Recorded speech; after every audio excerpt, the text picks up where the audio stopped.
Very, very good evening. Am I audible or visible? Good.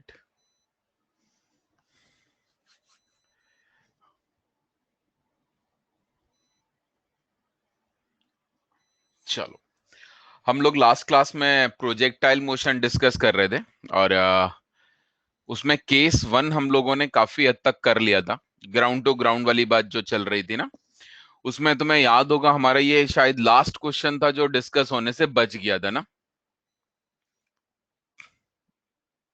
ठीक, तो चलो हम इस क्वेश्चन को भी डिस्कशन कर लेते हैं। रिवू ने इसका आंसर दिया 14 किलोमीटर। बात बिल्कुल सही है रिवू, इसका आंसर 14 किलोमीटर ही है।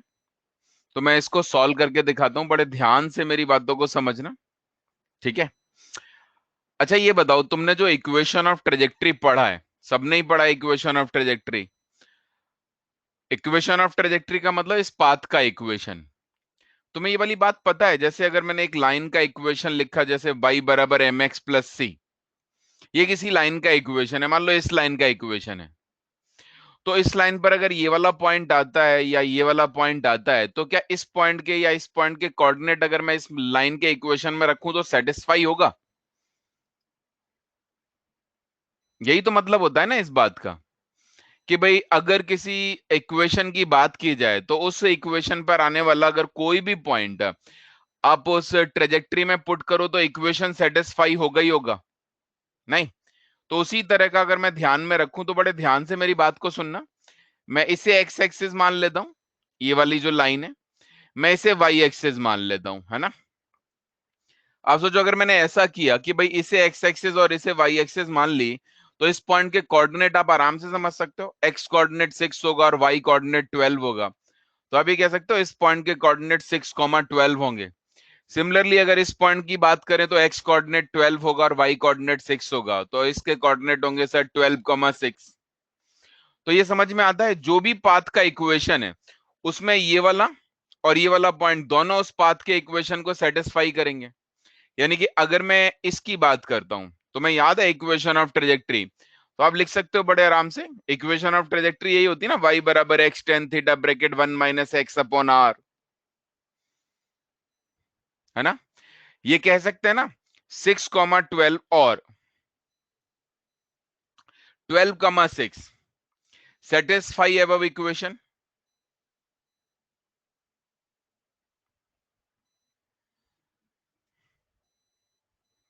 अगर ऐसा है तो हम एक काम करते हैं, x की जगह 6 और y की जगह 12, या y की जगह 6 और x की जगह 12 पुट कर सकते हैं। तो अगर मैं इसको सेटिस्फाई कराता हूं, तो आप ये लिख सकते हो sir 12 is equal to, y की जगह मैंने 12 लिखा और x की जगह मैंने 6, तो ये बना 6 tan थीटा ब्रैकेट 1 - 6/रेंज।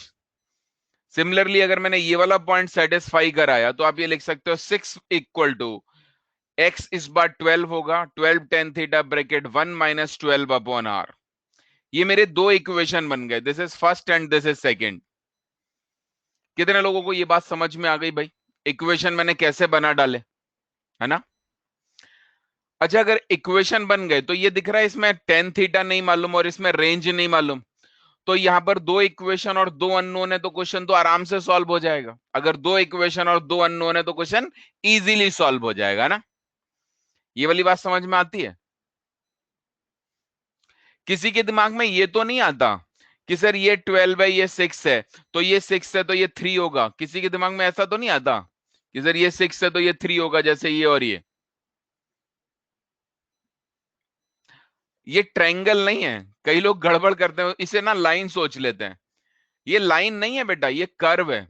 तो इस बात को दिमाग में रखना, ये कर्व है, ये टेन मतलब लाइन नहीं है जो ट्रायंगल से आपने सिमिलर ट्रायंगल की प्रॉपर्टी लगाई और कर दिया। बात समझ में आती है।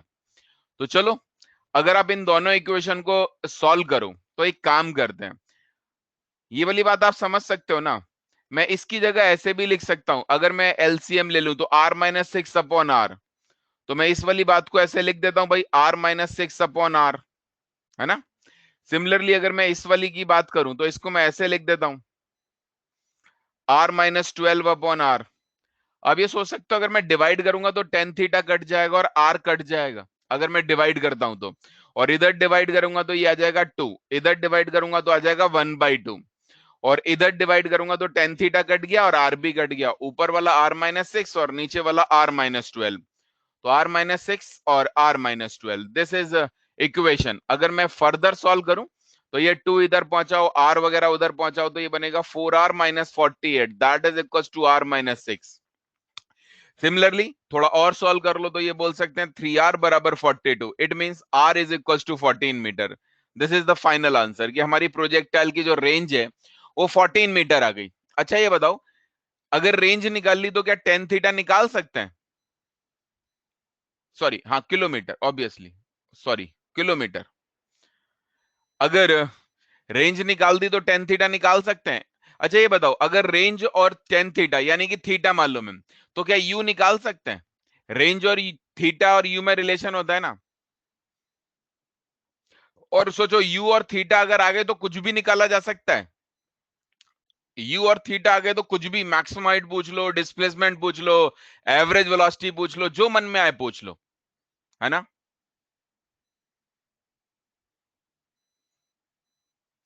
चलो आगे बढ़ते हैं। आई थिंक मान लेता हूं आपने मेरी बात को समझ लिया, ठीक है। अगर किसी के मन में डाउट है तो हैंड रेस करे और पूछ ले, नहीं तो हम आगे क्वेश्चन की तरफ बढ़ते हैं। और एक दो क्वेश्चन मैं लूं इस पर, प्रोजेक्टाइल पर।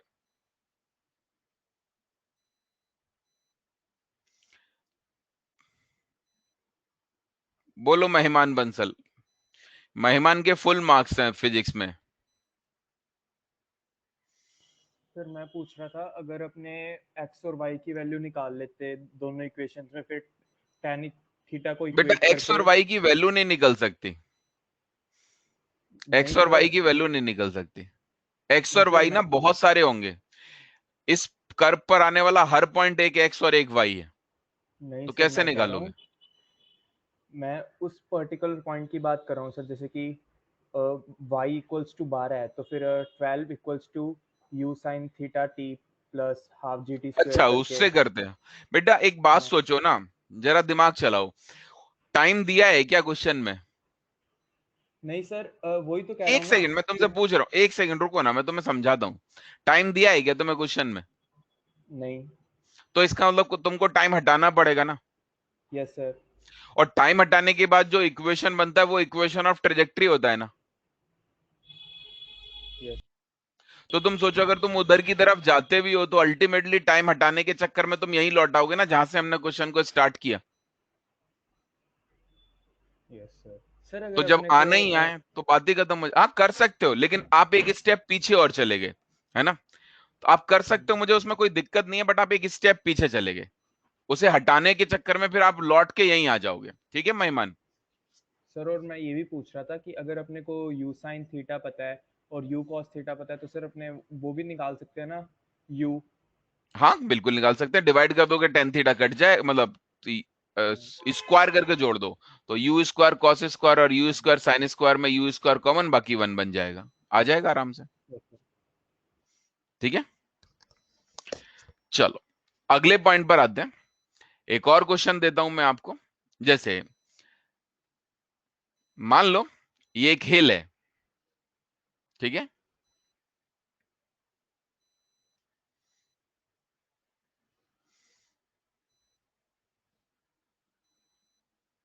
और ये जो हिल है उसकी हाइट मैं आपको दे देता हूं, दिस इज 90 मीटर। ऑब्वियसली बेटा रेंज ही तो सेपरेशन है, यहां से लेके यहां तक का जो सेपरेशन है उसे रेंज ही तो बोलते हैं मधुर। यहां से लेके यहां तक का सेपरेशन रेंज ही होती ना। तो फिर मान लो ये हिल है जिसकी हाइट 90 मीटर है, यहां पर एक डियर खड़ा हुआ है, ठीक है। अब मेरे से बनेगा नहीं अच्छे से, लेकिन मान लो ये डियर है, ठीक, यहां पर एक हंटर है,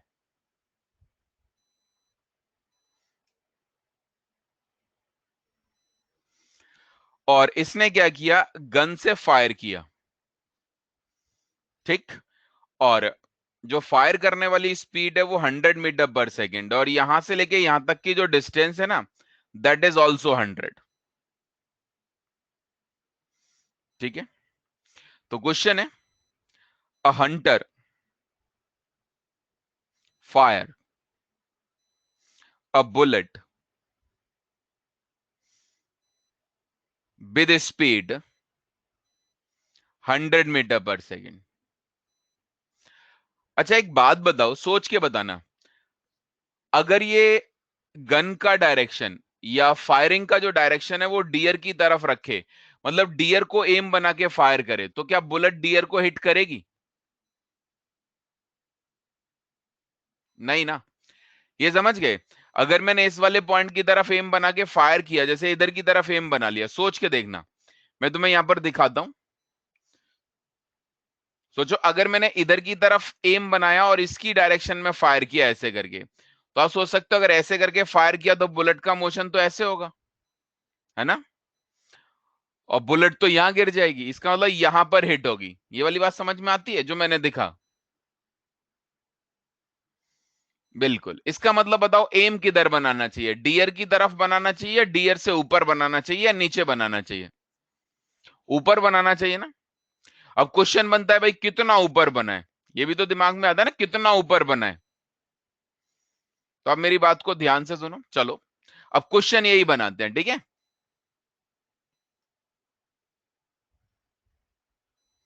मान लो आपने इस पॉइंट को एम बनाया, इस पॉइंट को, और मान लो ये डियर से कुछ ऊपर है, हम यही निकालना चाहते हैं, ठीक?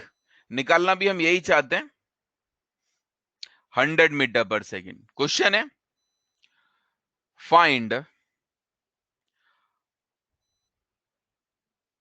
Height of aiming point from here so that bullet hit the deer। ठीक है, जो बुलेट है ना वो डियर को जाके हिट करे। बात समझ में आती है? एज्यूमिंग ये जो डियर है उसका साइज बहुत छोटा है, और ये जो हंटर है उसका साइज भी बहुत छोटा है।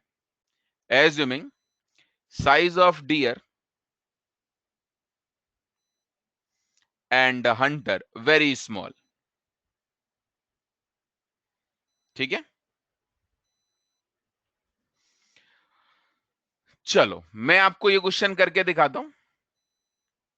मैं इसके कलर बदल देता हूं ना, ताकि ये रहे कि भाई पिंक कलर ही था। कोशिश करें, अब मेरी बात को ध्यान देना, कोशिश करते हैं, मैं आपको इसे कराता हूं, ठीक है? बहुत ध्यान से क्वेश्चन को देखना, समझना। अच्छा ये बताओ, क्या ये वाला एंगल एंगल ऑफ प्रोजेक्शन होगा? क्या ये वाला angle theta angle of projection होगा? तो आंसर है हाँ सर, बिल्कुल एंगल ऑफ प्रोजेक्शन ही होगा। यही तो है ना एंगल ऑफ प्रोजेक्शन। अच्छा बताओ, अगर हमने थीटा निकाल दिया तो हमारा काम हो जाएगा ना? अगर थीटा निकाल लिया तो हम ये निकाल लेंगे ना एच कितना है, ट्रेंगल वगैरह लगा के।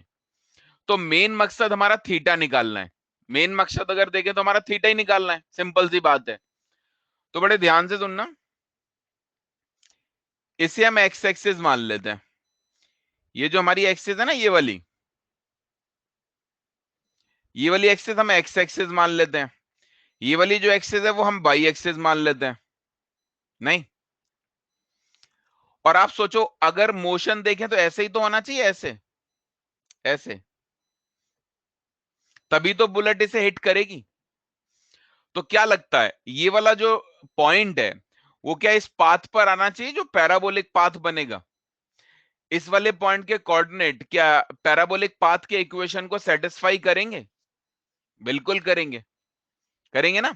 और ये सोच सकते हो इस वाले पॉइंट के जो कोऑर्डिनेट है, एक्स कोऑर्डिनेट 100 है, वाई कोऑर्डिनेट 90 है, तो आप इस पॉइंट के कोऑर्डिनेट 100, 90 लिख सकते हो। नहीं, तो आप ये कह सकते हो कि भाई बुलेट तभी हिट करेगी जब ये वाला जो पॉइंट है वो पाथ के इक्वेशन को सेटिस्फाई करे। तो लगा देते हैं, आपको इक्वेशन ऑफ ट्रेजेक्ट्री आती है ना, y बराबर एक्स टेन थीटा, पता है ना, माइनस ये वाला इक्वेशन याद है, g x square upon 2 u square cos square theta, याद है? इसे ऐसे लिख दूं सेक स्क्वायर थीटा, नीचे जो कॉस स्क्वायर थीटा होता है उसे ऊपर लिख दूं कॉस स्क्वायर थीटा। पता है इस बार मैंने रेंज वाला क्यों यूज नहीं किया? क्योंकि रेंज में भी थीटा मौजूद होता है ना, और मेरा मकसद इस बार थीटा निकालना है। वैसे मैं चाहूं तो थीटा वैसे भी निकालने की कोशिश कर सकता हूं। तो चलो अभी ध्यान देना, अभी ना मैं इक्वेशन को लिख रहा हूं, क्या मैं इसे ऐसे लिख दूं, या चलो मैं इक्वेशन डाल देता हूं, मतलब ये वाला पॉइंट डाल देता हूं, मतलब x की जगह 100, रिवू ने आंसर भी दे दिया, x की जगह 100 और y की जगह 90, तो 90 that is equals to 100 tan theta minus g, आपको मालूम है 10 होता है, x की वैल्यू आपको मालूम ही है सर 100 है, सेक स्क्वायर थीटा हमारा सेक स्क्वायर थीटा है अपॉन 2 यू स्क्वायर, यू हमें 100 दिया है तो दिस इज 100 का स्क्वायर। यानी अब हमें इसे सॉल्व करना है। आप ये सोच सकते हो 100 का स्क्वायर और 100 का स्क्वायर कैंसल आउट हो गया, थोड़ा अगर मैं इसे सॉल्व करने जाऊं तो ये बनेगा, थोड़ा सा केयरफुली देखना, this is 90 that is equal to 100 tan theta minus 5 बनेगा ये, और ये जो सेक स्क्वायर थीटा है मैं इसे लिख देता हूं 1 plus tan square theta, this is sec square theta, math में इतना तो आपको मालूम ही है। आप चाहो तो 5 कैंसिल कर दो, ठीक है।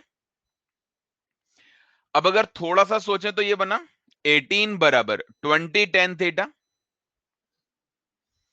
माइनस का 1 माइनस का टेन स्क्वायर थीटा, इधर उधर अगर मैं एडजस्ट करूंगा तो ये आ जाएगा टेन थीटा बराबर, या टेन स्क्वायर थीटा इधर ले आए, माइनस का 20 टेन थीटा, ये भी बन गया सर, इसे इधर लाएंगे तो ऑब्वियसली प्लस का 19 हो जाएगा बराबर 0। अगर मैं इसके फैक्टर करता हूं तो आप ये सोच सकते हो टेन थीटा माइनस 19 फैक्टर कर दिए, टेंथ में फैक्टर करना सीखे थे, टेन थीटा माइनस 1 बराबर 0, इसका मतलब टेन थीटा की दो वैल्यू आ गई, tan theta that is equals to 1 और tan theta that is equals to 90। आप ये सोच सकते हो टेन थीटा का मतलब है, ये ट्रायंगल ध्यान से देखो, दिख रहा है टेन थीटा, ये दिख रहा है टेन थीटा की जो वैल्यू है वो h प्लस 90 अपॉन 100 आ जाएगा, this is the value of tan theta, this upon 100 this is the value of tan theta, है ना। तो आप सोच सकते हो अगर मैं टेन थीटा यहां लिख दूं तो this is h plus 90 divided by 100, ये 1 भी हो सकता है और ये 19 भी हो सकता है। अगर मैं 1 यूज करूं तो ये h की वैल्यू आ जाएगी 10 मीटर, यानी कि 10 मीटर ऊपर एम बना के फायर करो तो बुलेट हिट करेगी। या फिर अगर मैं 19 लिख दूं तो आप सोचो 1900 माइनस 19 यानी 1810 मीटर, सॉरी 1810 मीटर, इतना ऊपर एम बना के फायर करूं तो भी बुलेट हिट कर देगी। ये समझ में आ रहा है दो आंसर कैसे पॉसिबल है? जरा ध्यान देना, दो कैसे पॉसिबल है पता है। देखो यहां पर अगर थोड़ा छोटा फिगर बना रहा हूं, दो पॉसिबल कैसे हैं, ध्यान से सुनना। अगर मैं 10 मीटर एम बना के फायर करूं तो ऐसे करके बुलेट जाएगी ऐसे, और अगर मैं यहां पर एम बना के फायर करूं तो बुलेट ऐसे करके आएगी। तो दो पॉसिबिलिटी बन सकती है, ऊपर आके नीचे हिट करे या फिर ऊपर जाते वक्त हिट करे, ठीक है। बात समझ में आ गई कि दो पॉसिबिलिटी कैसे बन सकती है। अगर बहुत ज्यादा ऊपर एम बना लिया तो ऑब्वियस सी बात है जब बुलेट ऊपर से नीचे आ रही होगी तो हिट कर देगी, और अगर थोड़ा नीचे एम बनाया तो नीचे से जब ऊपर जा रही होगी तो हिट कर देगी। तो दो पॉसिबिलिटी है। क्या ये कॉम्प्लीमेंट्री एंगल वाली बात है? तो आंसर है नहीं, कॉम्प्लीमेंट्री एंगल वाली बात नहीं है, क्योंकि दोनों की रेंज सेम नहीं है, ठीक है। चलो अमृत बोलो क्या कह रहे हो आप बेटा,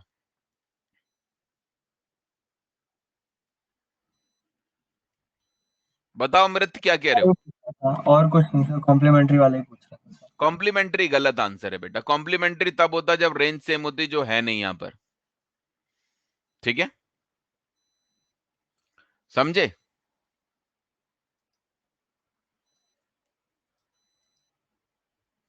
यस सर। बेटा रिवू मेहनत कर रहा है इसलिए वो इतनी जल्दी आंसर दे पाया, क्योंकि उसने प्रोजेक्टाइल को बहुत अच्छे से पढ़ा होगा, इसलिए वो आंसर दे पाया। और रिवू नहीं, ऐसे बहुत सारे लोग हैं जो आंसर इतनी तेज दे सकते हैं, क्योंकि मैंने सॉल्व करते में आपको समझाया अभी, ठीक है। आप भी दे सकते हो, अगर आप मेहनत करोगे ना तो आप भी आराम से दे सकते हो। इस लेवल के क्वेश्चन के आंसर आपके लेवल में आते हैं, मुश्किल बातें नहीं है। ठीक, बढ़े आगे बेटा। बेटा इक्वेशन ऑफ ट्रेजेक्ट्री है। इक्वेशन ऑफ ट्रेजेक्ट्री नहीं पढ़ा सोमेश? इक्वेशन ऑफ ट्रेजेक्ट्री में आता है ना, नीचे कॉस स्क्वायर थीटा जिसे हम सेक स्क्वायर थीटा लिख सकते हैं। समझ गए कैसे आया? ठीक, आगे बढ़ जाऊं? क्या और अच्छा क्वेश्चन अटेम्प्ट करना चाहोगे?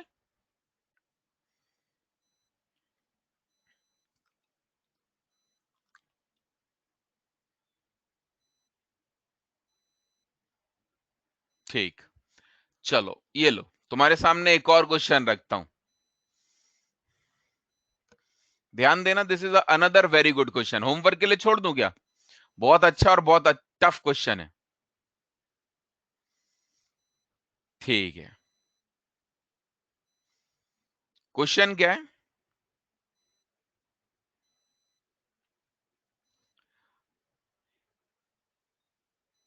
ये हमारे पास एक रेगुलर हेक्सागन है। आप देख रहे हो इसके 4 पॉइंट को एक प्रोजेक्टाइल जस्ट छूते हुए जा रहे हैं। A particle is projected such that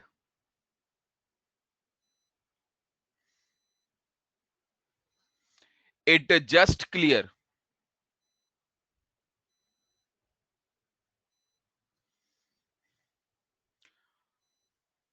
a regular hexagon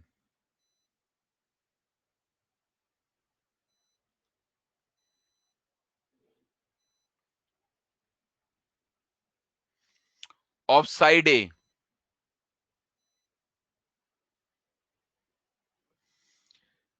ठीक है, सिर्फ ए दिया हुआ है। Find range of projectile. अभी ट्राई मत करना, होगा नहीं इतनी आसानी से। फाइंड रेंज ऑफ प्रोजेक्टाइल, ठीक है। आई थिंक आप लोगों का लेवल एक लिमिट से ऊपर पहुंच गया है। इसके आगे अगर हम क्वेश्चन करेंगे तो फिर लेवल होमवर्क के क्वेश्चन के बाद ही डिसाइड करूंगा इसके ऊपर जाना है कि नहीं। ठीक है, देखते हैं आप में से कितने लोग इसका आंसर निकाल के मुझे बताते हैं।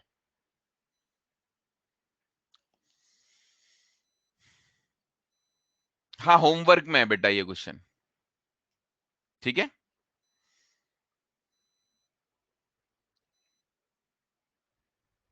आगे बढ़ता हूं। अब हम बात करते हैं केस 2 की। ठीक है, कोई वैल्यू नहीं है, आपका आंसर इन टर्म्स ऑफ ए होना चाहिए। ए दिया है ना, जैसे आंसर होगा 2a, 3a, 4a, √7a, √9a, ऐसा कुछ, √11a, ऐसा कुछ आंसर होगा। ठीक है, चलो आगे बढ़ जाए।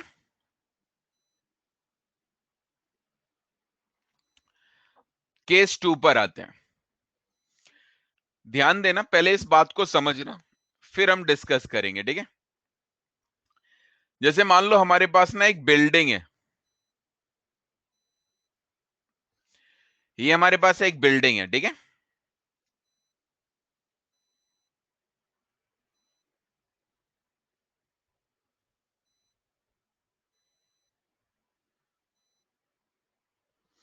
जिसकी अपनी कोई हाइट है भाई। ठीक, मान लो सपोज करो यहां से एक पार्टिकल को प्रोजेक्ट किया। मान लो इस बिल्डिंग की जो हाइट है ना वो h है, कैपिटल H बोल देते हैं। ठीक है, ये इस बिल्डिंग की हाइट है।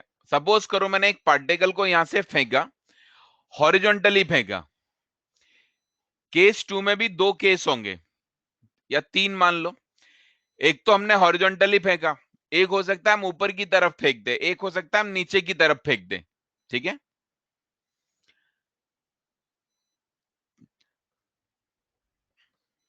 देखो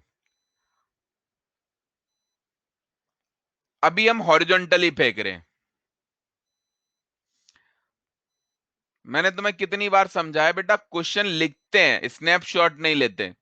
इसलिए जब भी तुम मुझे ऐसी बातें बोलोगे मैं कुछ नहीं करूंगा। जैसे एक ने बोला ना, जूम आउट कर दो, स्नैप लेना है, नहीं लिखूंगा। नहीं तो आप क्लास करोगे, आप कुछ करोगे नहीं। अ पार्टिकल प्रोजेक्टेड हॉरिजॉन्टली,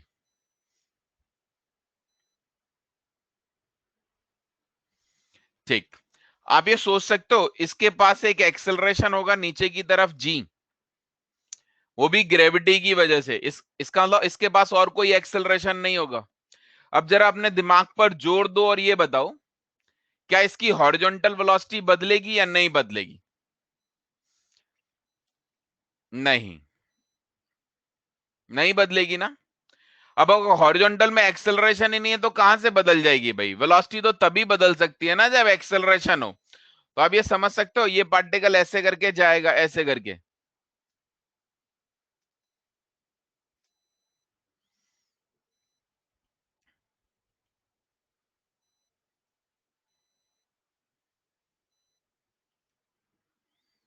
ठीक है,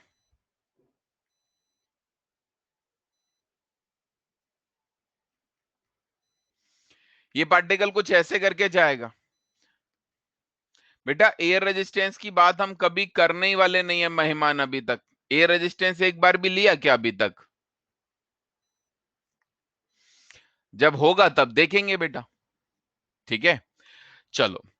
अब जरा सोचो, मैं यही बोल रहा हूं कि पार्टिकल की जो आगे वाली वेलोसिटी है, इसका मतलब अगर मुझसे यहां पर बोला जाए कि भाई आगे वाली वेलोसिटी बताओ, तो मेरा आंसर होगा सर यू। कोई बोले यहां पर आगे वाली वेलोसिटी बताओ, तो मेरा आंसर होगा यू। कोई बोले यहां पर आगे वाली वेलोसिटी बताओ, तो मेरा आंसर होगा यू। क्लियर? क्या इसकी नीचे वाली वेलोसिटी बदल रही होगी, जो वाई डायरेक्शन की वेलोसिटी है? बिल्कुल बदल रही होगी। अच्छा ये बताओ वाई डायरेक्शन में इनिशियल वेलोसिटी कितनी है? सोच के बताओ, वाई डायरेक्शन में इनिशियल कितनी वेलोसिटी है? Zero, zero, zero. नीचे वाले को पॉजिटिव मान लूं? ऊपर कुछ हो ही नहीं रहा। ऑब्वियस सी बात है, इसके ऊपर तो कुछ हो ही नहीं रहा, तो ऊपर मानने का जरूरत भी क्या है?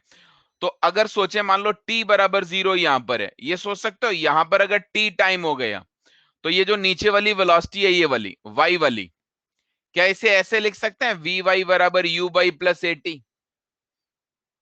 है ना? आप सोचो यू वाई कितना है? 0। एक्सेलरेशन कितना है सर? जी। तो आप ये सोच सकते हो वी वाई की वैल्यू आ जाएगी जी टी के बराबर,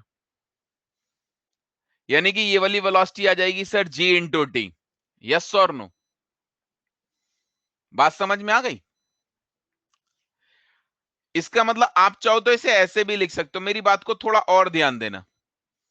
ये सोच सकते हैं ये वाली हाइट अगर मैं h बोलूं, तो ये y डायरेक्शन का डिस्प्लेसमेंट है। ये जो h है, ये y डायरेक्शन का डिस्प्लेसमेंट है, और ये जो x है,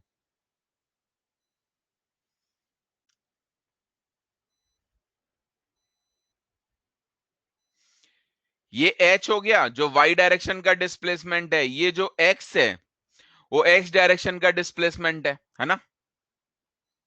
एरो का मतलब डायरेक्शन। बेटा अगर ये पूरी वेलोसिटी हॉरिजॉन्टल है तो वर्टिकल में 0 है ना?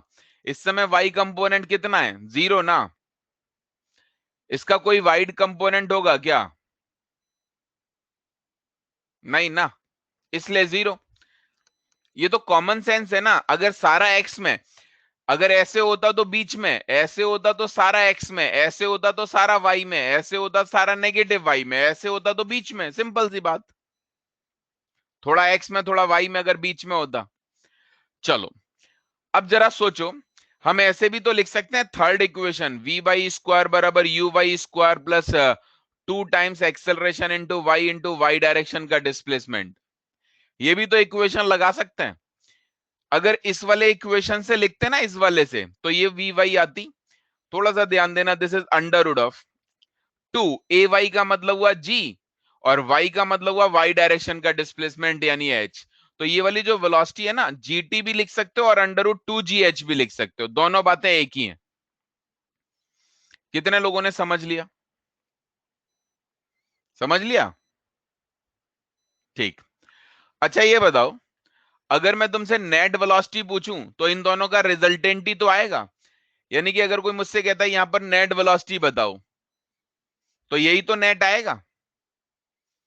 नेट वेलोसिटी बता सकते हैं क्या? तो आंसर है आराम से नेट वेलोसिटी कैसे निकालते, बड़े ध्यान से देखना, under root of this square plus this square करते।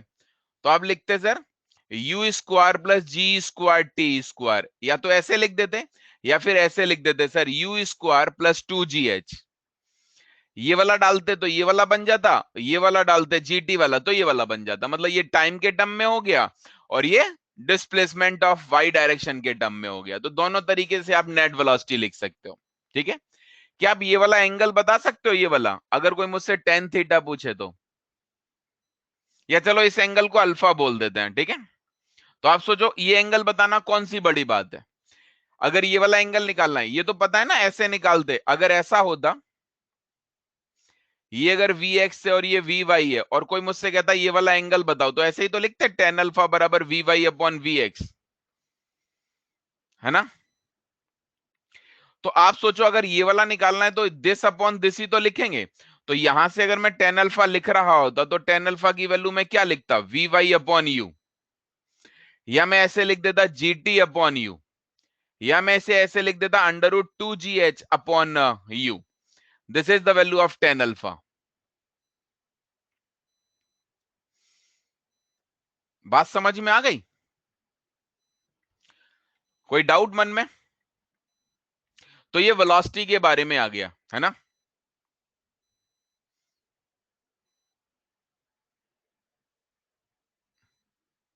वेलोसिटी के बारे में समझ में आ गया।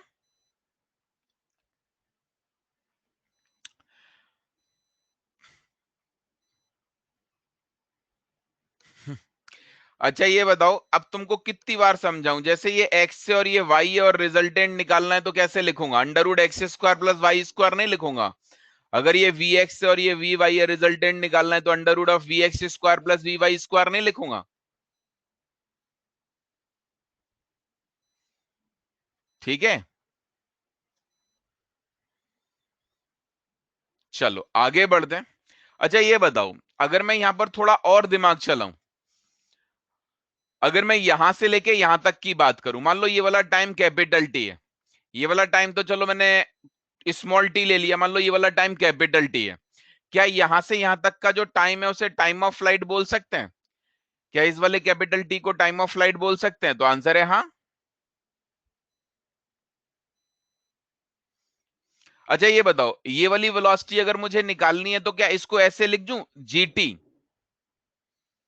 टाइम अगर टी हो गया तो जहां पर स्मॉल टी था वहां पर कैपिटल टी लिख दो, है ना। बात समझे। चलो आगे बढ़ते हैं बेटा, यहां से भी तो लिख सकते हैं थर्ड इक्वेशन से, हरिंदर यहां से लिख दिया है बेटा, हाफ जी टी स्क्वायर का यूज नहीं किया है। और इसको ऐसे भी लिख सकते हैं भाई, under root 2g capital H. ठीक है, यानी कि नेट वेलोसिटी अगर मैं ये वाली निकालता तो ये net velocity this square plus this square होती और एंगल भी आराम से निकाल लेता अगर मुझे जरूरत पड़ती तो। ठीक है, अगर मुझे जरूरत पड़ती तो मैं ये वाला एंगल भी निकाल देता। ठीक, अब जरा ध्यान देना, अगर मुझे डिस्प्लेसमेंट लिखना है तो मैं ऐसे लिख सकता हूं, वाई डायरेक्शन का डिस्प्लेसमेंट अगर मैं यहां से लेके यहां तक की बात कर रहा हूं तो मैं लिख सकता हूं ना एच बराबर हाफ जी टी स्क्वायर, और एक्स वाला मैं लिख सकता हूं यू इंटू टी, आगे वाली वेलोसिटी इंटू टाइम कर दूंगा तो एक्स का डिस्प्लेसमेंट आएगा। और अगर नीचे वाला आगे में एक्सेलरेशन नहीं है, आगे की साइड एक्सेलरेशन नहीं है तो ऑब्वियसली वेलोसिटी इंटू टाइम ही होगा। और नीचे में अगर देखें तो इनिशियल वेलोसिटी नहीं है तो हाफ जी टी स्क्वायर ही होगा। ये वाली बात समझ में आई, क्लियर। चलो अच्छा जरा सोचो, अगर मैं यही वाली बात कैपिटल एच और ये जो रेंज है ना इसके लिए करूं, ध्यान से सुनना, ये रेंज अगर मैं तुमसे कैपिटल एच और रेंज के लिए करूं तो मैं ऐसे भी लिख सकता हूं, कैपिटल एच बराबर हाफ जी कैपिटल एच तक आने का टाइम, यहां तक का टाइम कैपिटल टी है तो, और यहां तक का जो डिस्प्लेसमेंट है वो कैपिटल एच है। और रेंज को मैं चाहूं तो ऐसे लिख सकता हूं, आगे वाली वेलोसिटी इंटू टी। नहीं, तो यहां से अगर मैं सॉल्व करूंगा तो टाइम ऑफ फ्लाइट का फॉर्मूला अंडर रूट 2h/g आ जाएगा।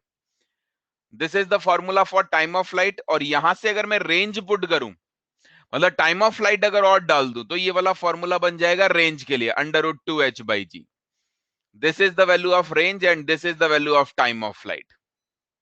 ठीक है, अगर आप चाहो तो ये निकाल सकते हो। कितने लोगों ने बात को समझ लिया? मैंने कुछ ज्यादा नहीं किया है। आपको ऐसा लग रहा होगा सर ने बहुत सारी बातें बताई हैं। सर ने कुछ नहीं बताया। सर ने बस इतना बताया, वाई डायरेक्शन की वेलोसिटी कैसे लिखेंगे, नेट कैसे निकालेंगे, डिस्प्लेसमेंट कैसे लिखेंगे, ठीक है ना, और एंगल कैसे निकालेंगे। इसके अलावा मैंने कुछ नहीं बताया। दिख जरूर रहा है कि बहुत कुछ है, लेकिन ज्यादा नहीं है। बोलो भविष्य, बोलो भविष्य, क्या बोल रहे हो? कितने लोग समझ गए?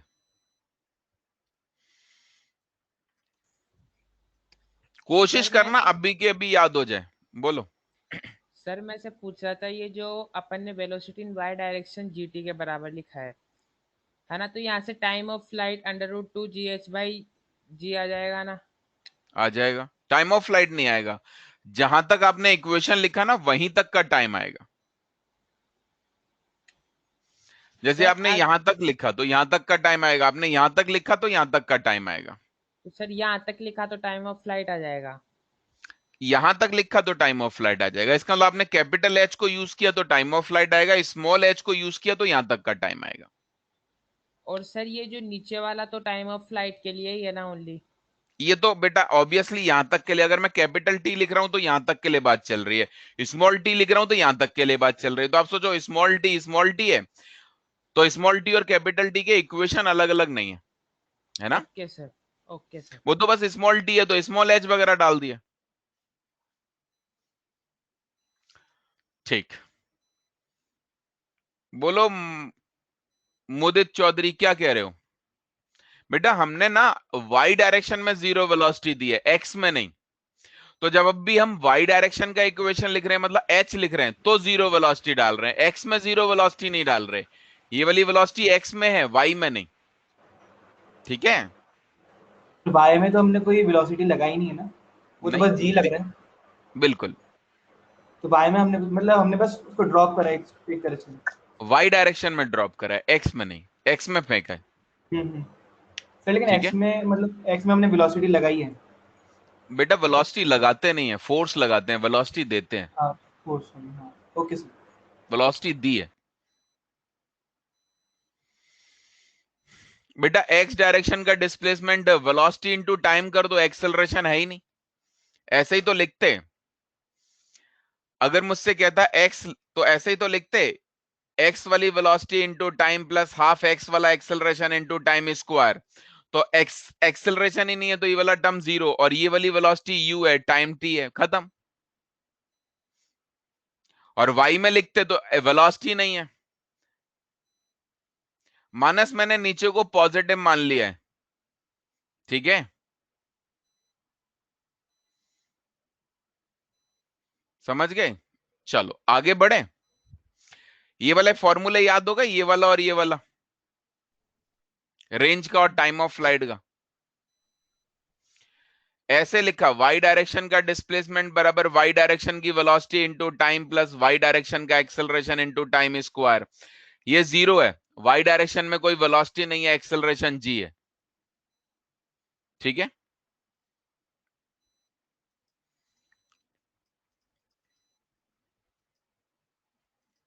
क्लियर?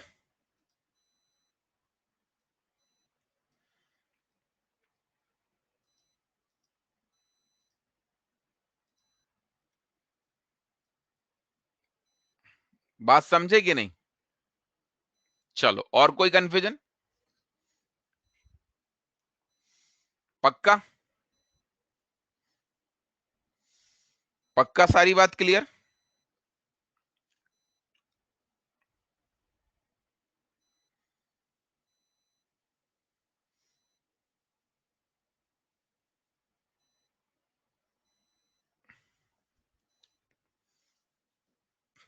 चलो, जैसे अगर हम इस पर बेस्ड क्वेश्चन की बात करें तो एक दो क्वेश्चन कराता हूं मैं आपको, ठीक है, बहुत सिंपल से हैं।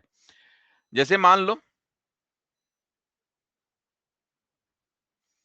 यहां से आपने एक पार्टिकल लिया और फेंक दिया,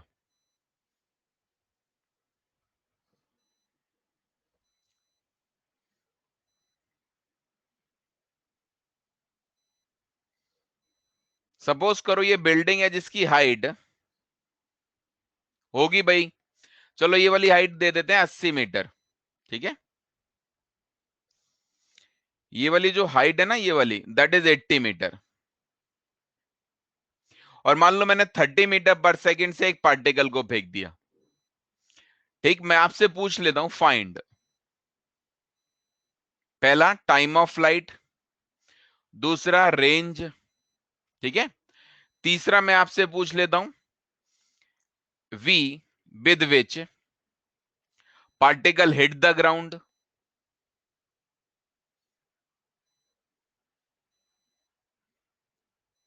कितनी स्पीड से पार्टिकल ग्राउंड को हिट करेगा। चौथा पूछ लेता हूं किस एंगल पर करेगा, ठीक है। चलो पांचवा पूछ लेता हूं, जरा ध्यान देना, मैग्नीट्यूड ऑफ एवरेज वेलोसिटी।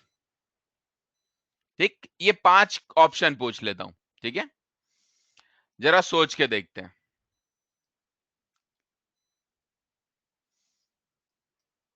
ध्यान दो, आप ये सोच सकते हो, ये जितना लिखा हुआ है वो तो क्वेश्चन हो गया। अगर मैं सॉल्यूशन की बात करूं तो ये बात पता है ना, पार्टिकल ऐसे करके जाएगा और यहां आके हिट करेगा,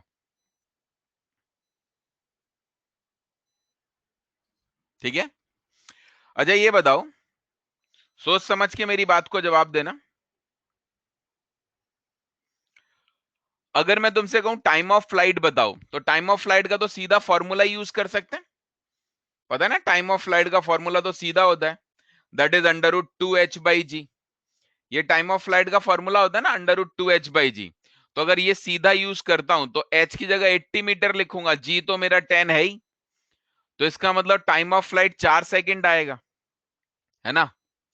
और ये बात पता है, रेंज अगर मैं लिखता रेंज, तो रेंज हो जाता आगे वाली वेलोसिटी, यही तो होता है ना, आगे वाली velocity into time of flight, यानी u इंटू टी।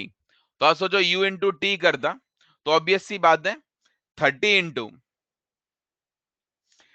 जरा ध्यान दो, रेंज का फॉर्मूला क्या बनता, 30 इंटू टाइम ऑफ फ्लाइट, यानी 30 इंटू 4, यानी आंसर होता 120 मीटर।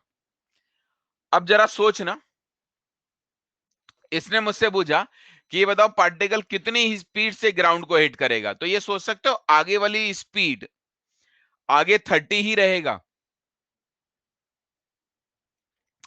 ये वाली स्पीड तो 30 रहेगी। क्या ये वाली स्पीड बदलेगी, क्या नीचे वाली बदलेगी, बदलेगी ना नीचे वाली। आप ये कह सकते हो ये जो वी वाई है, ये अगर हम चाहें तो जीटी से भी लिख सकते हैं, और ये हम चाहें तो √2gh से भी लिख सकते हैं, दोनों एक ही बात है। तो अगर मैंने जीटी से लिखा तो टाइम तो आप 4 सेकंड निकाल ही रखे हो, जी 10 होता है तो ये 40 हो गया। तो बताओ क्या ये 40 मीटर पर सेकंड से ग्राउंड को हिट कर रहा है या इन दोनों के रिजल्टेंट से हिट कर रहा है, रिजल्टेंट से ना। तो ये समझ में आया, नेट अगर कोई मुझसे कहे नेट निकालो तो नेट निकाल देता, 30 और 40 का रिजल्टेंट अगर मैं निकालता तो 50 आता, ये तो बात समझ में आती है ना। 30 और 40 का रिजल्टेंट निकालता तो, और अगर ये निकालता ये एंगल थीटा, तो क्या एंगल बता सकते हो, अगर मैं तुमसे टेन थीटा पूछता तो बता सकते हो, आराम से बता सकते हो। y component upon x component, तो 40/30 लिख सकते हो, यानी 4/3। इसका मतलब थीटा निकाल सकते हो 53 डिग्री, नहीं। चलो आगे बढ़ते हैं, आखिरी बात इसने क्या पूछी, एवरेज वेलोसिटी बताओ। बताओ एवरेज वेलोसिटी कैसे निकालें, एवरेज वेलोसिटी कैसे निकालें।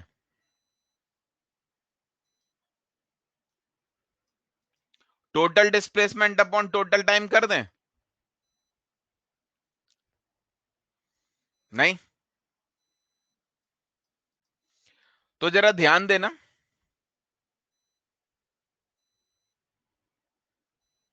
ये देखो ध्यान से, आप अगर सोचो तो डिस्प्लेसमेंट यही तो है, डिस्प्लेसमेंट ही तो है ना ये। तो अब ये बता सकते हो डिस्प्लेसमेंट अगर मैं निकालता तो डिस्प्लेसमेंट क्या 120 मीटर है, क्या 120 मीटर डिस्प्लेसमेंट है,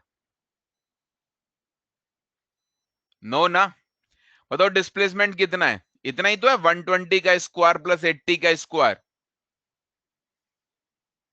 यही तो डिस्प्लेसमेंट है। अगर ये निकाले तो this square plus this square, और अगर सोचें तो एवरेज वेलोसिटी का जो मैग्नीट्यूड है, आप जरा ध्यान दो, अगर एवरेज वेलोसिटी का मैग्नीट्यूड निकालें तो ये आया टोटल डिस्प्लेसमेंट। आप सोचो टोटल डिस्प्लेसमेंट कितना आया, under root of 120 square plus 80 square, और टाइम कितना लगा था, 4 सेकेंड। तो ये आंसर आ गया, सॉल्व कर लो तो आंसर आ गया। कितने लोगों को बात समझ में आ गई? That's easy question. समझ गए क्या? अगर किसी को मन में डाउट है तो हैंड रेज कर दे।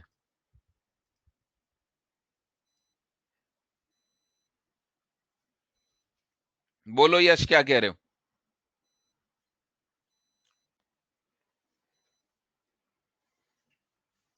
कर सकते हैं खुशी,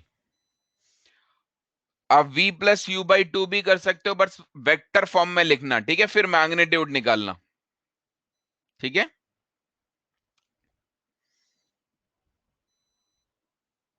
और कुछ?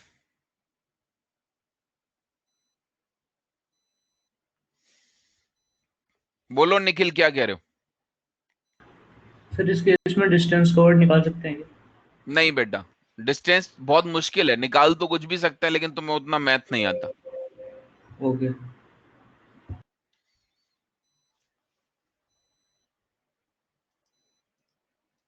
बोलो हर्षिता, क्या कह रही हो?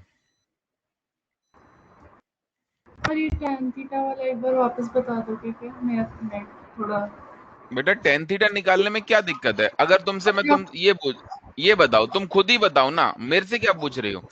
जैसे मान लो वेलोसिटी ऐसे है और वेलोसिटी ऐसे है,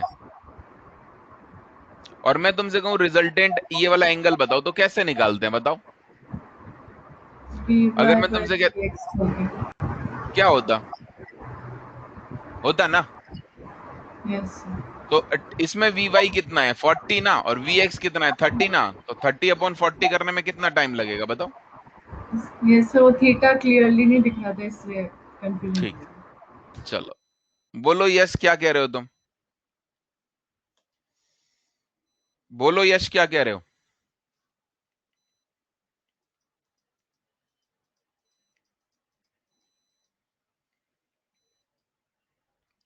तो फिर हरिंदर बोलो, क्या कह रहे हो? सर हमने वेक्टर के अंदर ये पढ़ा था ना। आवाज नहीं आ रही। हेलो सर, अब आ रही है? नहीं, बहुत धीमे आ रही है। अभी भी नहीं आई सर? अब आई, बोलो। सर हमने है ना वेक्टर वाले चैप्टर के अंदर ऐसे पढ़ा था ना सर, जब हम कर्व के साथ है ना एंगल निकालते हैं तो हम टेंजेंट ड्रॉ करते हैं सर। हाँ, तो टेंजेंट ड्रॉ करो ना। तो सर इधर तो आपने सिर्फ थीटा एंगल निकाला है ना सर, एट वाइट एंगल पूछा है तो हम्म, सर मतलब वो टेंजेंट वाला नहीं टेंजेंट के अलोंग ही आएगा बेटा। निकला। ओके सर, ठीक, थैंक और यू। कुछ? चलो ठीक। शुभम गर्ग, हैंड रेस करना बेटा। शुभम गर्ग, शुभम गर्ग, अचल सिंह शेखावत, दर्श।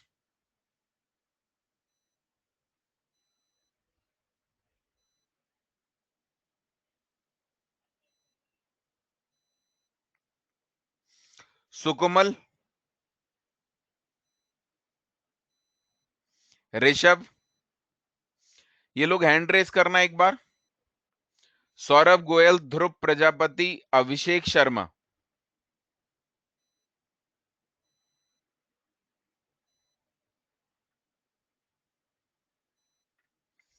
सानिया गोयल।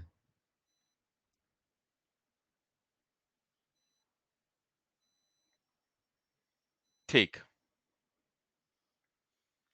चलो, बस मैं पता कर रहा था ये लोग एब्सेंट हैं कि प्रेजेंट हैं।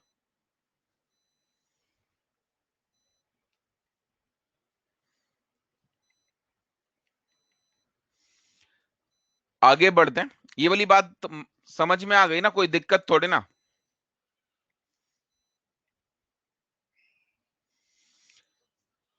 अगले पॉइंट पर चलते हैं। हॉरिजॉन्टल वाला तो केस काफी सिंपल है ना? ठीक। अच्छा, एक बात बताओ, सोच समझ के आंसर देना मेरी बात का।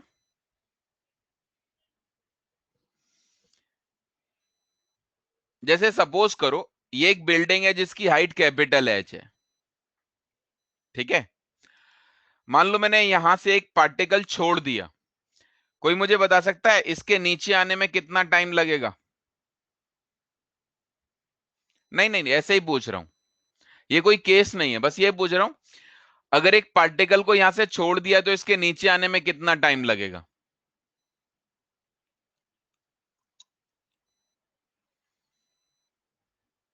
√2h/g, बिल्कुल सही आंसर। अच्छा, अगर मैंने दूसरे वाले पार्टिकल को यहां से फेंक दिया u स्पीड से, तो ये बता सकते हो इसको नीचे आने में कितना टाइम लगेगा?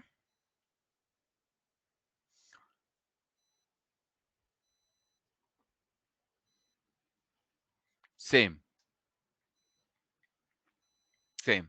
अच्छा, अगर मैंने मान लो एक तीसरे वाले पार्टिकल को यहां से 2u स्पीड से फेंक दिया, आप बता सकते हो इसे नीचे आने में कितना टाइम लगेगा? सेम सेम लगेगा ना? बिल्कुल, इसका मतलब ये समझ में आता है, जब पहला वाला पार्टिकल यहां होगा तो दूसरा वाला पार्टिकल यहां होगा और तीसरा वाला पार्टिकल यहां होगा। जब पहला वाला यहां पहुंचेगा तो दूसरा वाला पार्टिकल यहां होगा और तीसरा वाला पार्टिकल यहां होगा। नहीं, बात समझ में आती है ना आपको?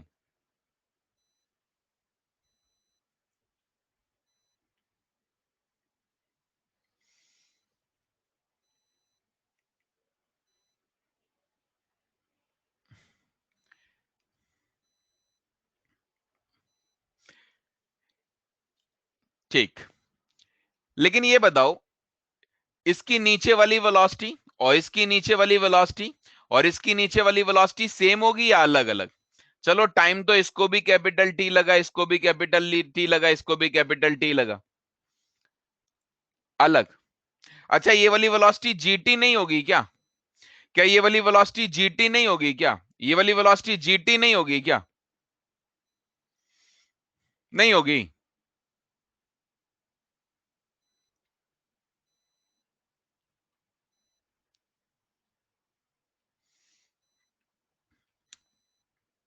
ठीक। अच्छा, ये बताओ इसकी आगे वाली वेलोसिटी u होगी ना? इसके पास तो आगे 0 होगी, इसके पास आगे u होगी, इसके पास आगे 2u होगी। बताओ नेट सेम आएगा या अलग अलग? जैसे इसका नेट निकालें, इसका नेट निकालें, सेम आएगा या अलग अलग?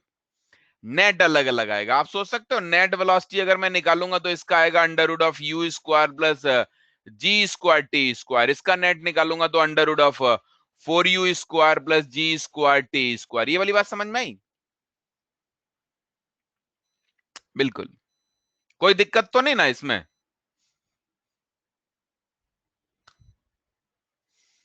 बहुत बढ़िया, अच्छी बात है। चलो आगे बढ़ते हैं, बढ़े।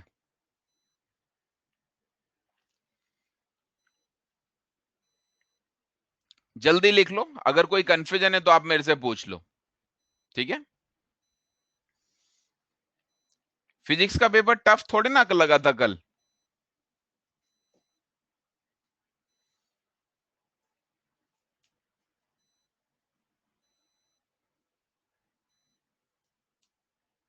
नहीं, ये डायरेक्टली 90 डिग्री पर तो नहीं हो सकता।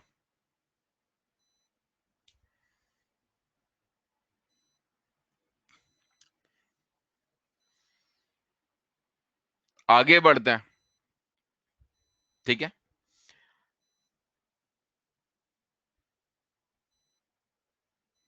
चलो, बस ऐसे ही उसने पूछा होगा इसलिए निकाला था। उसने नहीं पूछा था कि कितनी स्पीड से ग्राउंड को हिट करेगा।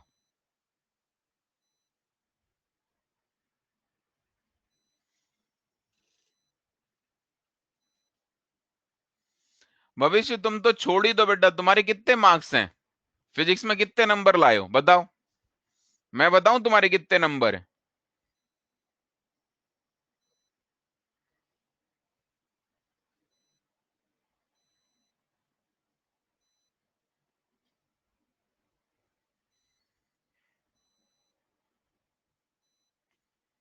तो फिर यार इतना इजी आने के बाद भी तुम देखो ना। चलो आगे बढ़ते हैं। अच्छा, अगर इसमें कोई बहुत कम नंबर ला रहा है, जैसे मान लो इसमें कोई 20 से भी कम नंबर ला रहा है इस पेपर में, तो इस बात का क्या मतलब है?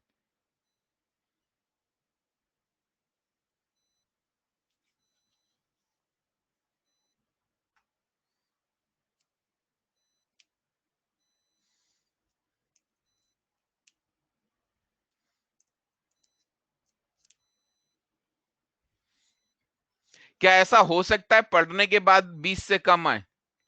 इस पेपर में पढ़ने के बाद 20 से कम आए, इज इट पॉसिबल?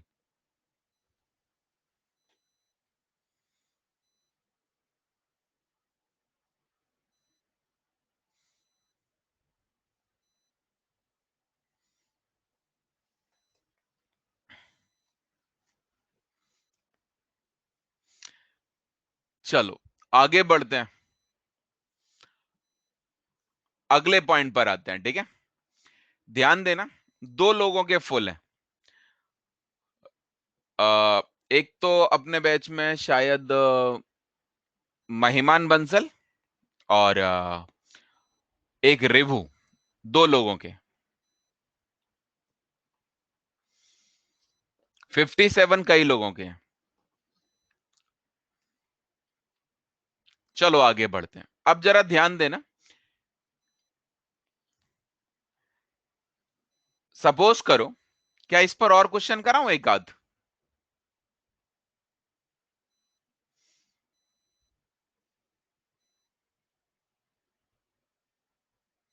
जैसे कराता हूं, ठीक है?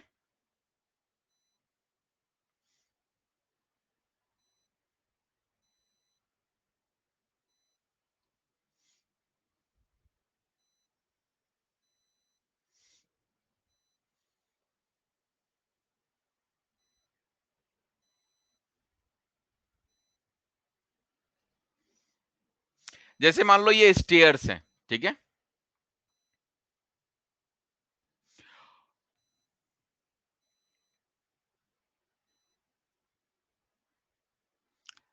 Height of each,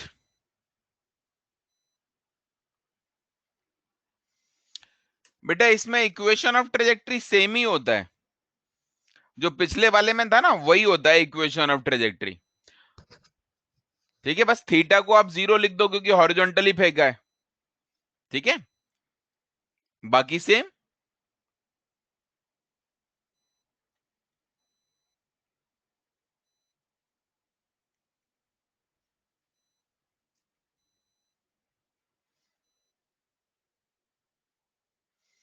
height of each stair is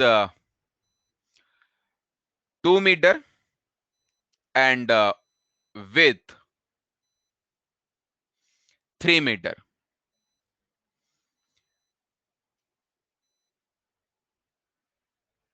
Find minimum speed of projection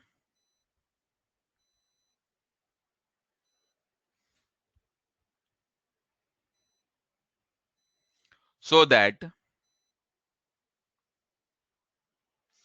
particle hit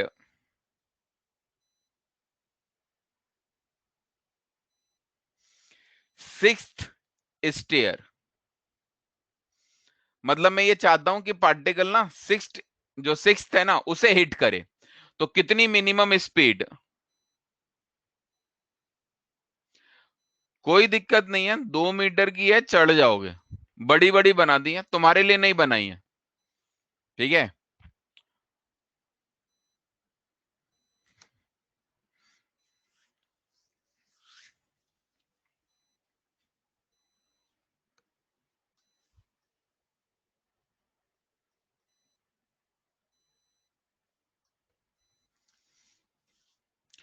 चलो दिमाग चलाते हैं। अच्छा एक बात बताओ, अगर मैं चाहता हूं ये जो पार्टिकल है वो सिक्स्थ स्टेयर को जाके हिट करे, तो आप ये सोच सकते हो ये फर्स्ट हो गई, ये सेकंड हो गई, ये थर्ड हो गई, ये फोर्थ हो गई, ये फिफ्थ हो गई, है ना? और ये वाली हो गई सिक्स्थ वाली, ये यही तो हुई ना सिक्स्थ। अच्छा जरा सोच के बताना, अगर थोड़ा सा ध्यान देना, अगर ये पार्टिकल ऐसे करके गया, ऐसे करके,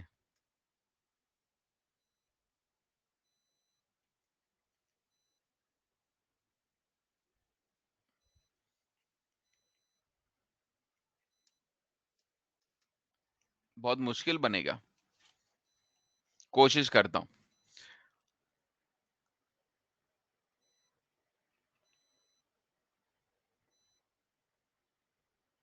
ऐसे करके गया तो काम चल जाएगा, क्या कहते हो?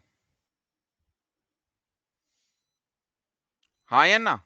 तो हमें बताओ 6 पर फोकस करना है या 5th पर? जरा सोचो, हमें 6 पर फोकस करना है या 5th पर? 5th पर। आप ये समझ गए, अगर 5th को क्रॉस कर गया तो 6 पर ही गिरेगा, सिंपल सी बात है। यानी कि अगर इससे आगे गया तो 6 पर ही गिरेगा। आज सोचो, ये पहली हो गई, ये दूसरी हो गई, ये तीसरी हो गई, ये चौथी हो गई, ये पांचवी हो गई, ये छठी हो गई ना?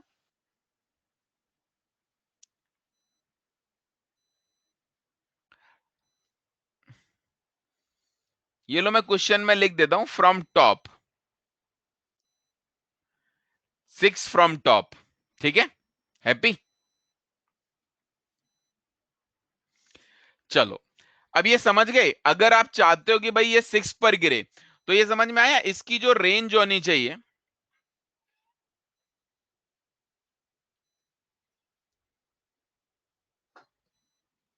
ध्यान देना, ये वाली सिचुएशन होनी चाहिए, होनी चाहिए कि नहीं?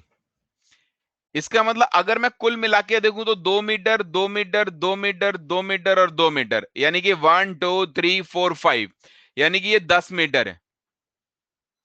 और आप सोच सकते हो ये जो रेंज है 3 3 3 3 3, यानी कुल मिला के अगर मैं देखता तो 3 मीटर, 3 मीटर, 3 मीटर, 3 मीटर और 3 मीटर, यानी 15 मीटर।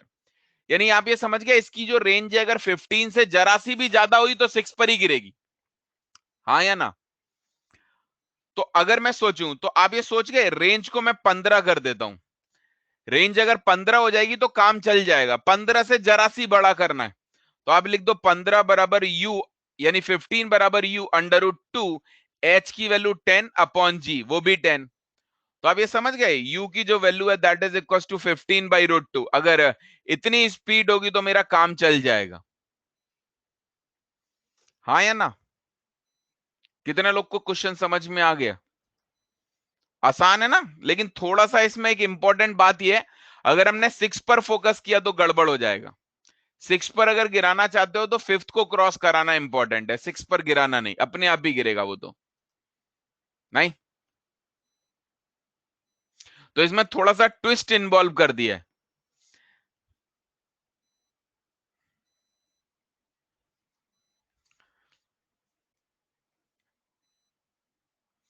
कोई मन में डाउट हो तो पूछो।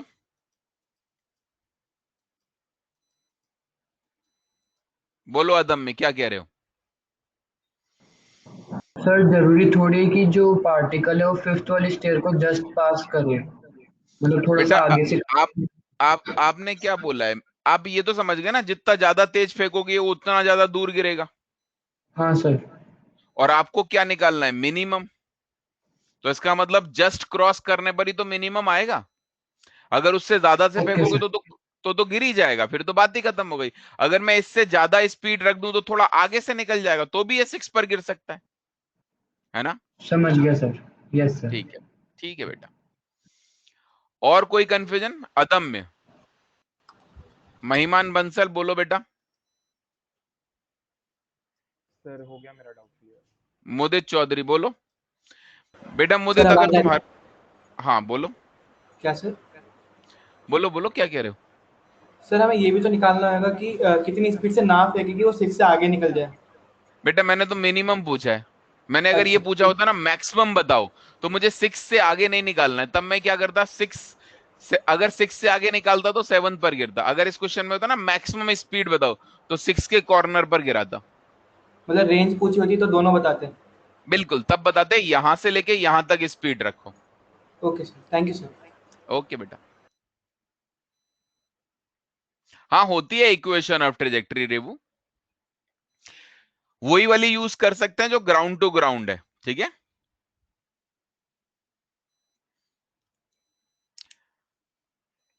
मैं बना दूं इसमें इक्वेशन ऑफ ट्रेजेक्टरी,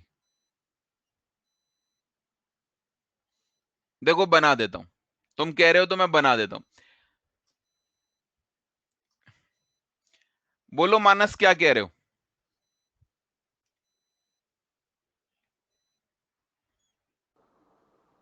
सर वो फिफ्थ स्टेयर के लिए मैक्सिमम स्पीड भी तो होगी। हाँ ये फिफ्थ के लिए मैक्सिमम है या सिक्स के लिए मिनिमम है, एक ही बात है, ठीक है। और कोई?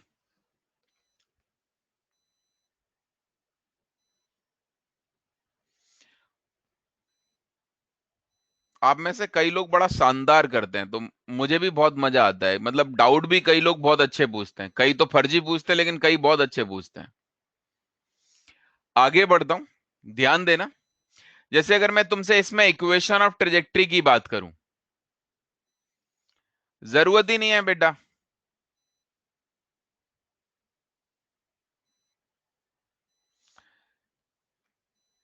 पहले इक्वेशन ऑफ ट्रेजेक्टरी बना लें फिर कर लेंगे। देखो पार्टिकल को अगर हमने यहां से फेंका, अब ये बताओ इक्वेशन ऑफ ट्रेजेक्टरी इस बात पर डिपेंड करेगी एक्स और वाई कैसे माने और ओरिजिन कहां माना। तो ऐसे लिख दूं ये एक्स एक्सिस है, बताओ वाई एक्सिस ऊपर मान लूं या नीचे मान लूं? नीचे मान लूं, चलो ये वाई है, लेकिन याद रखना इसी हिसाब से है, ओके, है भी फिर इस हिसाब से। आप सोच सकते हो अगर इस पॉइंट का कोऑर्डिनेट एक्स कॉमा वाई है तो ये समझना बड़ा आसान है, ये एक्स हो गया सर, ये वाई हो गया। आप ये सोच सकते हो अगर कोई मुझसे कहे एक्स लिखो तो मैं यूटी लिख देता, कोई मुझसे कहे वाई लिखो तो मैं हाफ जी टी स्क्वायर लिख देता, और अगर दोनों में से टाइम हटा देता तो मेरा काम हो जाता, तो मैं लिख देता वाई बराबर हाफ जी, टी की वैल्यू डाल देता एक्स अपॉन यू, तो ये बन जाता है x square upon you square. ये समझ में आ गया, खत्म, ठीक है, कोई दिक्कत तो नहीं।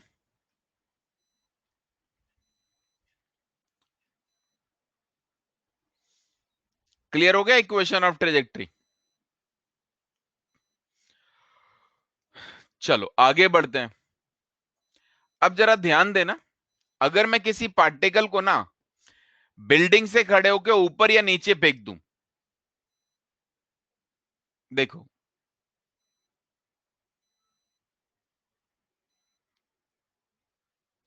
जैसे मान लो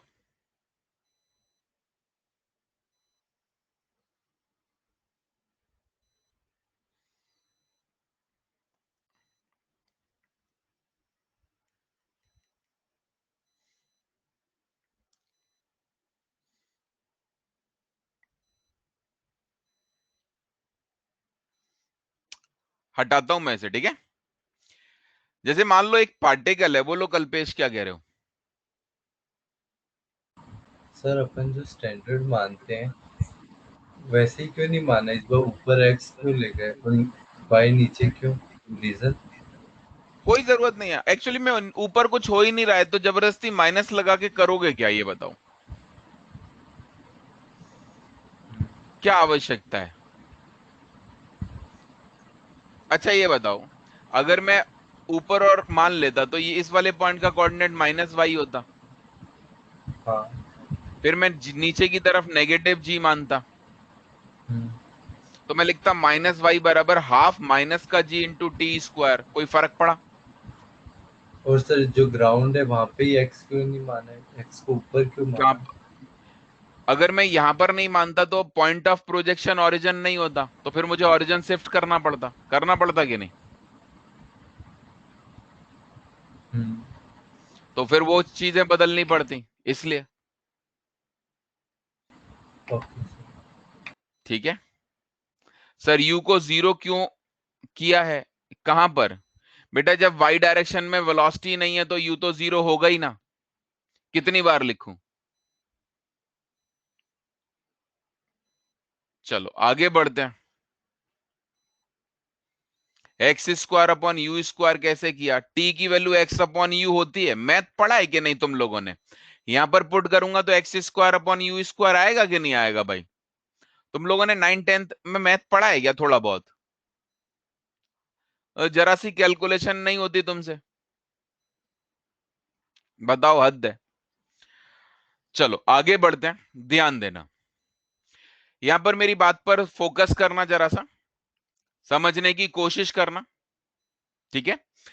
जैसे मान लो इसी का सेकंड केस है। अगर मान लो किसी पार्टिकल को हम ऊपर की तरफ फेंक देते हैं यू वेलोसिटी से थीटा एंगल पर। अब आप ये सोच सकते हो आगे वाली वेलोसिटी यू कॉस थीटा, और ये सोच सकते हो ऊपर वाली वेलोसिटी यू साइन थीटा। नहीं, ऐसा ही तो होता। आगे वाली वेलोसिटी यू कॉस थीटा, ऊपर वाली वेलोसिटी यू साइन थीटा। और एक्सेलरेशन अगर मैं देखता तो नीचे की तरफ होता जो जी है। अगर इसमें मुझसे कोई कहता एक्सेलरेशन बताओ एक्स का, तो मेरा आंसर होता 0। कोई मुझसे कहता वाई का एक्सेलरेशन बताओ, तो मेरा आंसर होता माइनस का जी। कोई मुझसे कहता एक्स की इनिशियल वेलोसिटी बताओ, तो मेरा आंसर होता यू कॉस थीटा। कोई मुझसे कहता वाई की इनिशियल वेलोसिटी बताओ, तो मेरा आंसर होता यू साइन थीटा। यही होता ना? कोई कहता भाई टाइम ऑफ फ्लाइट निकालो, जरा ध्यान दो। अगर मुझसे कहता टाइम ऑफ फ्लाइट निकालो, तो मैं टाइम ऑफ फ्लाइट आराम से निकाल लेता। तुम्हें याद है हमने ऐसा क्वेश्चन किया है जिसमें पार्टिकल को अगर हम ऊपर की तरफ फेंकते हैं किसी बिल्डिंग से और टाइम निकालना हो? याद करो, मोशन अंडर ग्रेविटी में बताया था ये वाला क्वेश्चन। तुम्हें याद है ऐसा क्वेश्चन जब हम बिल्डिंग से खड़े होकर ऊपर की तरफ फेंकते हैं और टाइम ऑफ फ्लाइट निकालने की बात हो तो कैसे निकालते हैं? क्या ऐसे केस में 2u अपॉन जी आता है? बिल्डिंग से खड़े होकर फेंके तो, बिल्डिंग से खड़े होकर फेंके तो 2u अपॉन जी आता है? नहीं।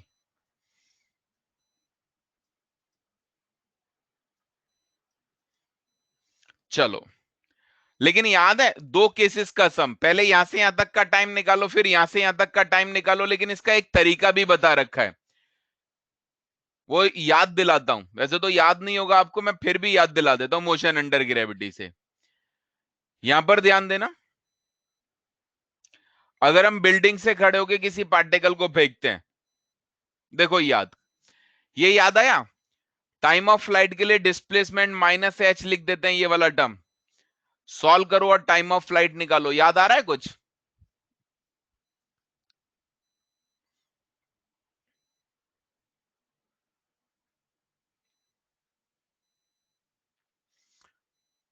देखो इस पर एक क्वेश्चन भी किया है, याद आया? ये वाला क्वेश्चन किया है जिसमें एक पॉजिटिव एक नेगेटिव आता था, नेगेटिव वाले को हटा देते थे। कुछ कुछ याद आया? ठीक। तो आप ये समझ गए, अगर मैं टाइम ऑफ फ्लाइट निकालने की बात करूं तो मुझे पूरा क्वेश्चन हैंडल करने की जरूरत नहीं है कि भाई यहां से यहां तक सोचो फिर नीचे का सोचो, ऐसा करने की जरूरत नहीं है। आप सीधे ये काम कर सकते हो फॉर टाइम ऑफ फ्लाइट।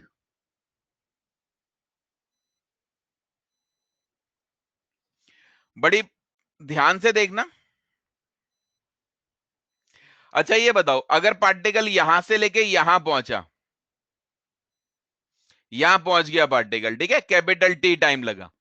अब जरा सोचो, पार्टिकल को आपने फेंका तो यहां से था ना, यहां से टी बराबर 0, और यहां पहुंच गया कैपिटल टी में। बता सकते हो यहां तक का डिस्प्लेसमेंट वाई डायरेक्शन में कितना है? सोच समझ के बताना, यहां तक वाई डायरेक्शन का डिस्प्लेसमेंट कितना है? एच या माइनस एच? एच या माइनस एच? आप जरा ध्यान से देखो, मैंने जी को नेगेटिव लिया है। जी को नेगेटिव लिया है, इसका मतलब अंडरस्टूड है ना, नेगेटिव लिया है नीचे। तो ये समझ गए माइनस एच का डिस्प्लेसमेंट है। तो अगर कोई मुझसे कहता टाइम ऑफ फ्लाइट निकालो, तो मैं ऐसे ही लिखता ना, वाई डायरेक्शन का डिस्प्लेसमेंट बराबर वाई डायरेक्शन की velocity into T plus half acceleration into Y into T square. तो वाई की जगह मैं लिखता माइनस का एच, वाई डायरेक्शन की इनिशियल वेलोसिटी अगर मुझसे पूछते तो मैं यू साइन थीटा लिखता, बताओ प्लस लिखता u sine theta minus, plus u sine theta या minus u sine theta? Plus. और टी की जगह मैं लिखता कैपिटल टी, है ना, और ए वाई की जगह मैं लिखता माइनस का जी इंटू कैपिटल टी का स्क्वायर। ये समझ में आ गया? सॉल्व कर लो, आंसर आ जाएगा। आप ये समझ गए, इससे दो आंसर आएंगे। बताओ कौन सा वाला छोड़ देंगे? दो आंसर निकालने के बाद कौन सा वाला छोड़ देंगे? नेगेटिव वाला, है ना। अच्छा ये बताओ, अगर कोई मुझसे कहता है रेंज बताओ, रेंज निकाल सकते हैं? अगर कोई रेंज निकालने को बोलता तो ऐसे ही तो लिखते, रेंज बराबर आगे वाली वेलोसिटी। आगे एक्सेलरेशन तो है नहीं, इस साइड एक्सेलरेशन तो है नहीं, तो रेंज क्या ऐसे लिख सकते हैं? आगे वाली वेलोसिटी इनटू टाइम। आगे वाली वेलोसिटी यानी u cos थीटा और टाइम कैपिटल टी। यस और नो? पक्का?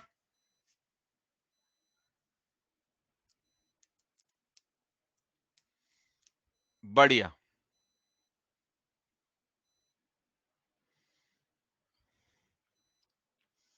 आगे बढ़ता हूं, ध्यान दो। अब जरा सोचो, जैसे एग्जाम्पल बतौर, एक एग्जाम्पल समझ लेते हैं, फिर मैं स्क्रॉल कर दूंगा, ठीक है।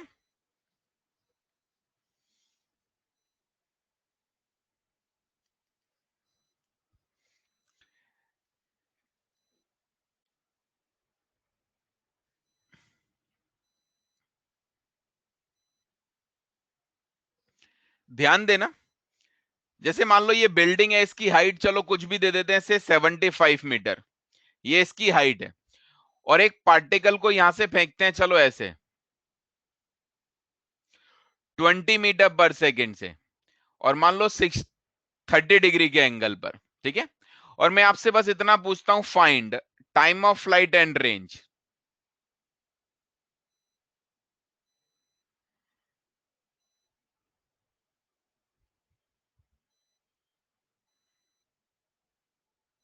ठीक है,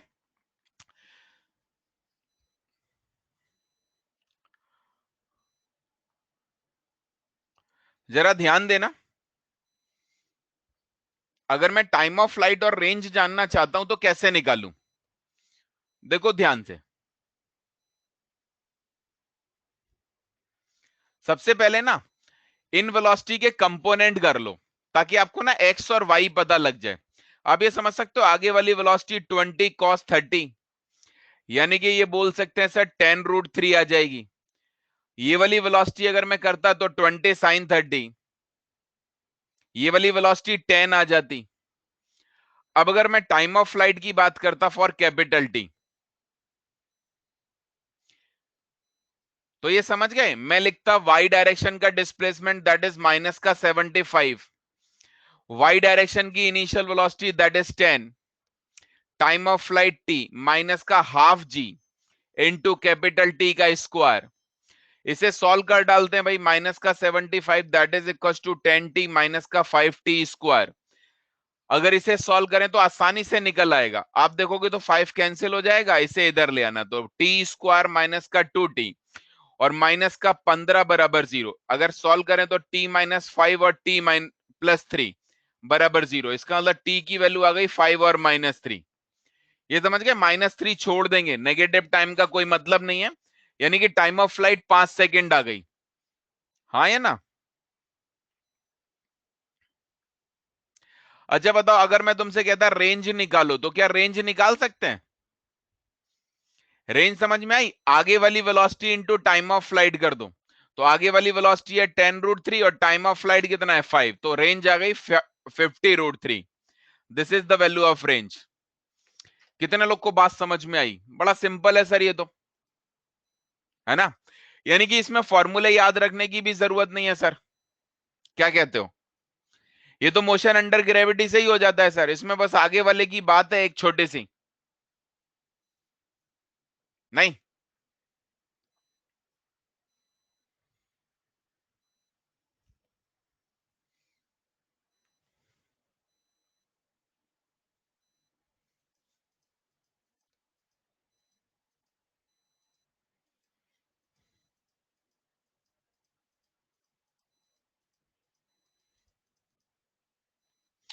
चलो अब मैं ऊपर वाला कर देता हूं, ठीक है, ये लो बस। हाँ बिल्कुल एंगल पुट करना और क्या।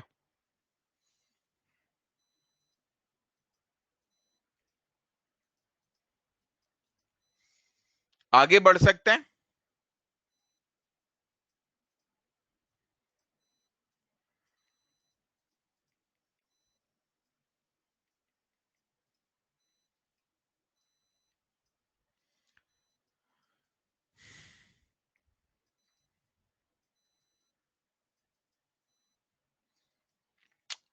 चलो आगे बढ़ते हैं, मैं इसे हटा देता हूं, ठीक है, ये लो।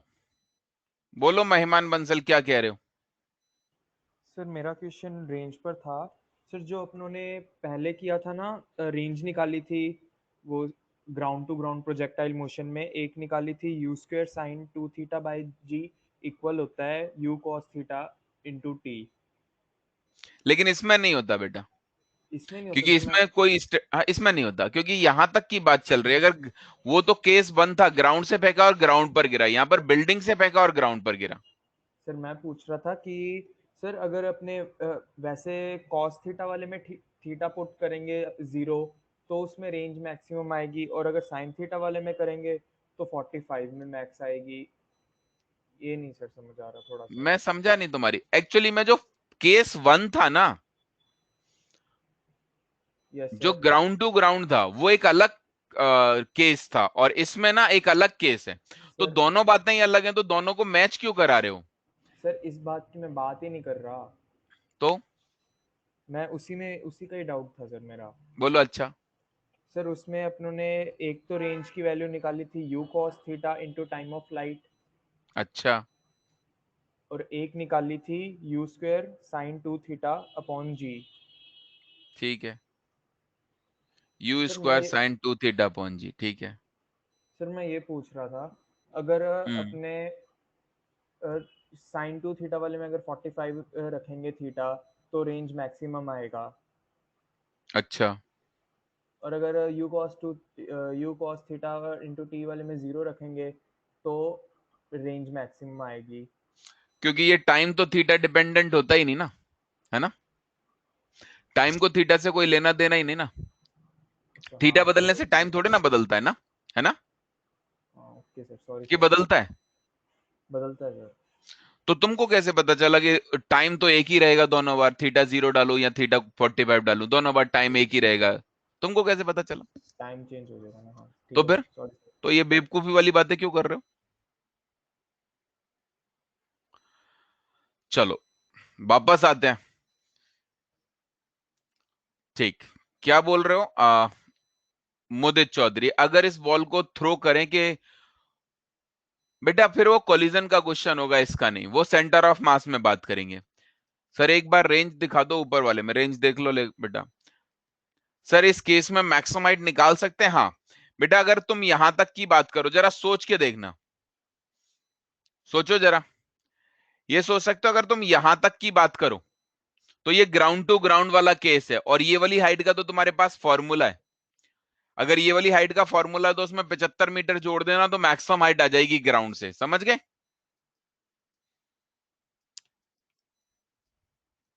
बेटा रेंज का डेरिवेशन क्या है, डेरिवेशन क्या है, आगे वाला डिस्प्लेसमेंट रेंज होती है, और डिस्प्लेसमेंट कैसे लिखूं, यूएक्स इंटू टी तो लिखूंगा, और यहां तक का टाइम क्या है, टाइम ऑफ फ्लाइट ना, तो इसमें क्या डेरिवेशन करूं, यूएक्स को यू कॉस थीटा लिख दो और टी को टाइम ऑफ फ्लाइट लिख दो, खत्म। अब टाइम ऑफ फ्लाइट का कोई फॉर्मूला तो बनाया नहीं जो फॉर्मूला बनाऊं, ठीक है भाई। चलो आगे बढ़े, क्लियर हो गई बातें, समझ गए। ठीक, तो चलो अच्छा ये बताओ, अगर इसमें पार्टिकल को ऊपर फेंकने की बजाय नीचे फेंकते तो क्या करते। ये समझ में आया, आपने ये +10 क्यों लिखा है, आपने ये +10 क्यों लिखा है, क्योंकि ऊपर है। अगर ये वाली वेलोसिटी नीचे आती तो आप समझ गए, माइनस लिख देते, समझ में आता है। तो नीचे फेंकने वाला क्वेश्चन एक नया क्वेश्चन नहीं होगा, बात क्लियर है ना, बस आंसर शायद अलग आएगा। शायद आंसर अलग आएगा, बस और कुछ नहीं।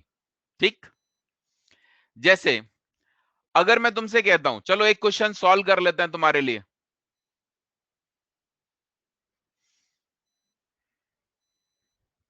जैसे मान लो हमारे पास ना एक बिल्डिंग है, ठीक है, चलो बिल्डिंग की कोई हाइट रख लेते हैं भाई, बिल्डिंग की हाइट रख लेते हैं भाई 60 मीटर, ठीक है, और एक पार्टिकल को यहां से फेंकते हैं ऐसे, सपोज करो 40 मीटर पर सेकेंड से, और ये वाला एंगल रख लेते हैं 30 मीटर पर से, सॉरी 30 डिग्री, और आपसे पूछ लेते हैं find range and time of flight. बता सकते हो? फटाफट निकाल के बताओ।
चलो यहीं पर खत्म करते हैं, अगली क्लास में मिलेंगे। आई थिंक आंसर आप लोग निकाल रहे हो, आराम से निकाल रहे हो, देयर इज नो प्रॉब्लम, है ना?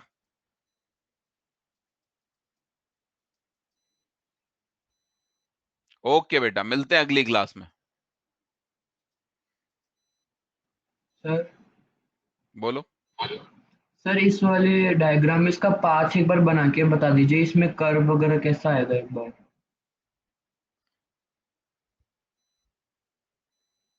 सर नीचे फेंकने में भी कर्व आएगा किस तरह से?